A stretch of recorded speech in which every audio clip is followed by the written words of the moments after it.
Alright, tonight's subject is going to be nanotechnology and how it's going to apply to the future.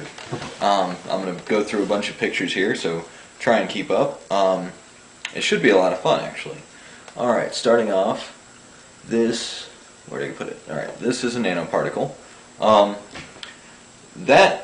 It looks pretty simplistic, it just looks like a simple sphere, but it is significant because we can repeat this hundreds of millions of times, and we will get the same result every time. And it's also the smallest scale that we can do this on. What does that mean? It means absolute consistency in materials. Most materials that we make nowadays are pretty much random on a nanoscale. Even the highest quality Pyrex bowls, the windows to the space shuttle, we can predict roughly how it's going to be, but it's still a natural crystalline structure, which still has a lot of randomness, but nanomaterials won't. I mean, it's just simple as that. Let's see where we have nanotubes. Nanotubes are an extension of that. You can see how you can see similar patterns there.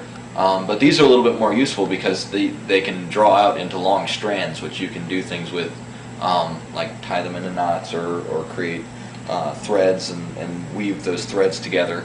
Or you can even trap things in these spheres or tubes for transport, for safe transport. That's what they're trying to do with cancer. They'll put cancer-killing drugs in those tubes or spheres and trigger them to be released only in the tumors, which means that the patient doesn't get nearly as many bad side effects. They're still working on that, obviously, because mass production is still really slow on these things, but it is coming along very quickly. Let's see what else. We've got other nanotubes here. Let's see. And then we've got nano pumps, the most basic nano machines. This one, for instance, it looks pretty simple, like just a couple of gears, a little bit of clockwork there, but you have to consider how small it is.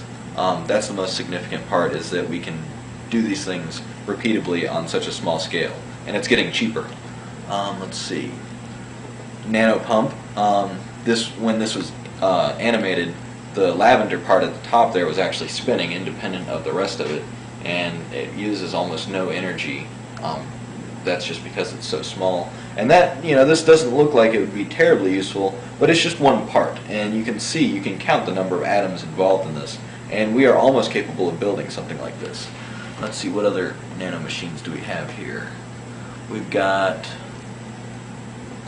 this one, which is just once again, it looks like just a couple gears, but also you have to consider the scale that this is on. And this would just be one of millions of parts of a much larger and more complex apparatus.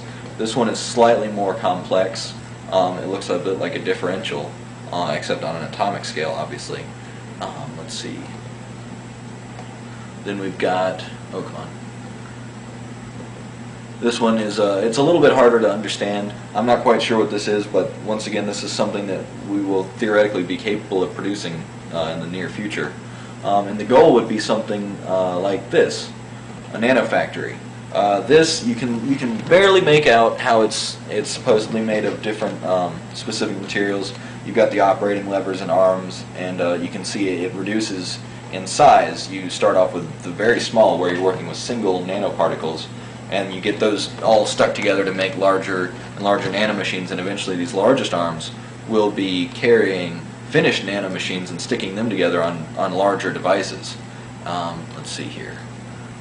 Here's a closer up view of a different part, or a different type of nanofactory. You can see in the top middle here there are just random nanoparticles or even molecules. And then you've got the star-shaped pinwheels that are putting those onto a conveyor belt that's running kind of down the right side. And that conveyor belt is carrying the same devices. It's the same exact device, just being produced many, many, many times per second. And then you've got hundreds of these types of devices all lined up, and all of that would fit in less than an inch, all told, theoretically, once it's completed. And that would produce several hundred million units per hour. Granted, these units, like I said, are very small, and you need several hundred million of them per device. Let's see here. Let's see, we've got the nanofactories. We're getting up to, an example of other nanoparticles. We can control gold nanoparticles to the point that we can create specific colors.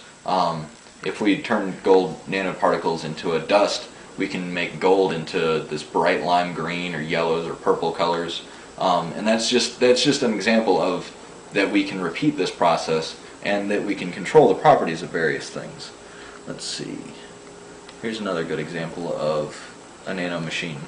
This one would be theoretically using DNA strands, which we already know that DNA and lots that's involved with DNA is very good for nanotechnology because it's set a lot of big precedents. Alright, now the nano factories would likely be producing, amongst other things, nanobots. This is probably not exactly what a nanobot would look like. However, it just gives you an idea as to the scale. That would be, maybe a virus or a cell there that the machine is grabbing. I just chose that one because it's pretty. This is a little bit closer to what they might actually look like. You'd have a couple of these orbs, slightly different shapes stuck together. One would be something carrying the medicine, as it looks like what this one is. Another one would be like some sort of system of propulsion. Another one would be kind of like the brain or whatever is going to target what you need to get that medicine to. And that would be a medical example of a nanobot. Let's see here. What else do we have? Come on. Let's see. After we get done producing nanobots, we could couple this technology to something else that is being developed, and that's called rapid prototyping. Let's see. Here's just a little montage that a company put together. These things have been rapid prototyped. Now what that means is some of these were done with stereolithography, which is basically you have a solution, a polymer-based solution that you shine two lasers in, and where those lasers meet, that solution hardens. You can produce almost any shape